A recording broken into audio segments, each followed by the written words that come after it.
Hey, salut, c'est Gab. Aujourd'hui, je voulais te poser une question. Je voulais savoir pourquoi tu te lèves le matin. Pourquoi à chaque matin, là, t'as un cadran ou t'as pas de cadran? Pourquoi tu te réveilles? C'est quoi la raison qui fait que tu te réveilles?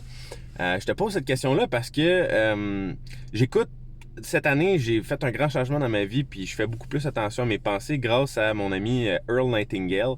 Earl Nightingale, c'est un conférencier, un auteur, un écrivain des années, du début des années 1900, là, environ 1930, 1940 et 50, qui écrivait sur le développement personnel et un paquet d'autres sujets bien intéressants. Mais il a écrit un livre et il donne une petite conférence que tu peux trouver sur YouTube facilement. Ça s'appelle The Strangest Secret in the World. Le secret le plus étrange au monde. Et dans ce audiobook-là, qui dure à peu près 30 minutes, là, c'est vraiment pas long. Et je recommande à tout le monde, tout le monde, tout le monde, tout le monde absolument d'écouter ça au moins une fois dans ta vie. C'est important.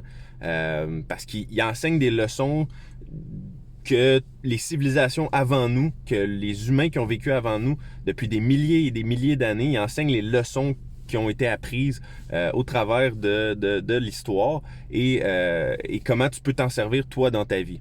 Puis il commence le livre en parlant avec un docteur, puis en demandant au docteur, Doctor, what's wrong with men today?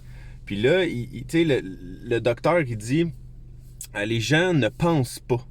C'est ça le problème qui fait que il y a beaucoup de dépression dans le monde, que la société en général, surtout si tu écoutes les nouvelles, tu as l'impression que ça va pas très bien dans le monde.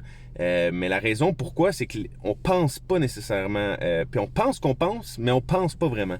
Et pourquoi, en fait, c'est que c'est ça. Si tu demandes à quelqu'un la plupart du temps pourquoi tu te réveilles le matin, puis pose-toi la question, toi, pourquoi tu te réveilles ce matin? Pourquoi tu t'es réveillé ce matin?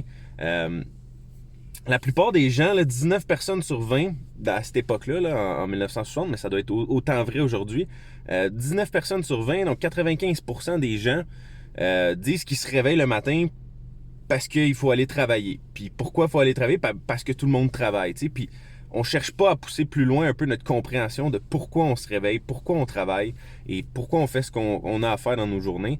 Et c'est important de se poser ces questions-là parce que quand tu trouves du sens à ta vie, quand tu trouves plus de sens et tu comprends pourquoi tu te réveilles le matin, ben c'est agréable de se réveiller le matin. Moi, je me réveille tous les matins à 5 heures du matin et puis je dis pas ça pour me vanter, là, c'est pas un grand exploit, mais je suis heureux de le faire, je suis content, même si je me couche tard, même si peu importe qu'est-ce qui se passe dans ma vie, je suis content de me réveiller pour aller au gym, pour faire ma routine matinale, pour lancer ma journée de bonne humeur, puis essayer d'inspirer les gens autour de moi, essayer de créer des projets, de fonder des entreprises qui sont innovantes, qui créent une différence dans le monde.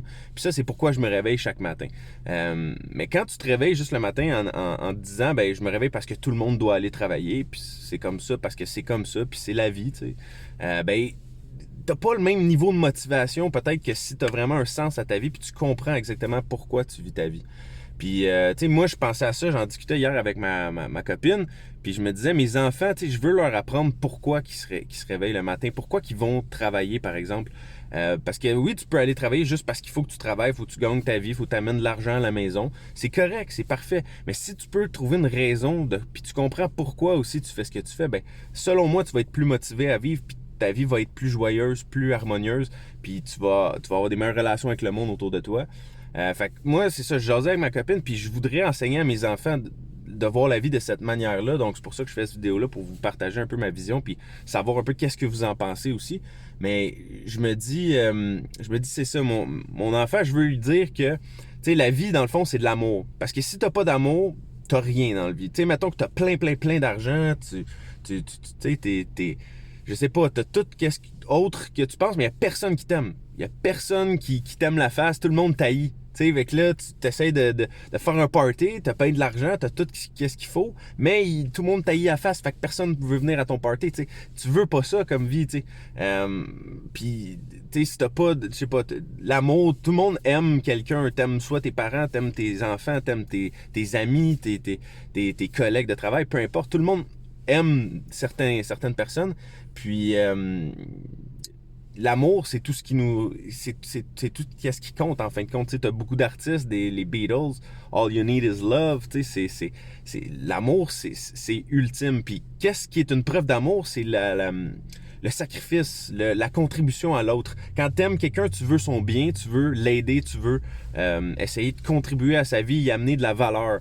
Et quand tu sais, si tu considères que tu veux aimer le monde au complet, tu veux aimer la planète parce qu'on est tous un, on est tous interreliés, puis on vit tous sur la même planète, on peut tous s'aimer. Et comment aimer les autres? Ben, c'est de se donner en sacrifice, de donner du temps, de donner des efforts, de contribuer au monde. Donc, c'est une façon d'aimer le monde, aimer la société, aimer la ville que tu habites, le monde, la province, le pays que tu habites.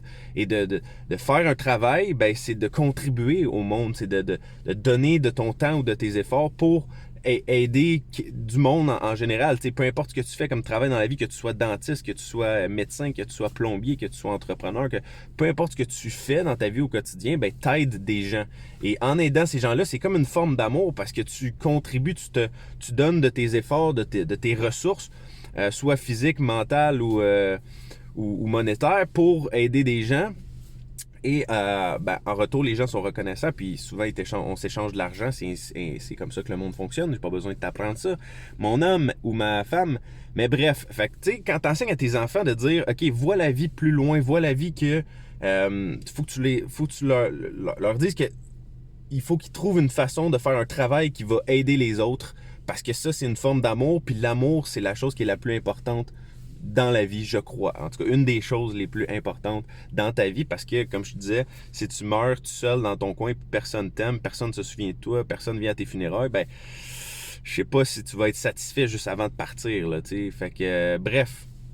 Dites-moi ce que vous en pensez. J'aimerais ça, je suis curieux de savoir, est-ce que vous pensez comme ça, vous? Est-ce que c'est déjà un concept qui était familier pour vous de voir la vie comme étant de l'amour, puis de se lever chaque matin parce que tu veux donner de l'amour au monde, tu veux donner de l'amour aux gens qui t'entourent, puis à ton pays, à ta province, à ta ville, peu importe ce que tu fais dans ta vie. Fait que, est-ce que c'est nouveau pour vous? Puis qu'est-ce que vous en pensez? C'est quoi votre opinion là-dessus? Je suis curieux. Écrivez-moi des commentaires en bas. Puis si vous avez aimé la vidéo, mettez un petit like, ça me fait toujours plaisir. Sinon, on se voit à la prochaine. Salut tout le monde.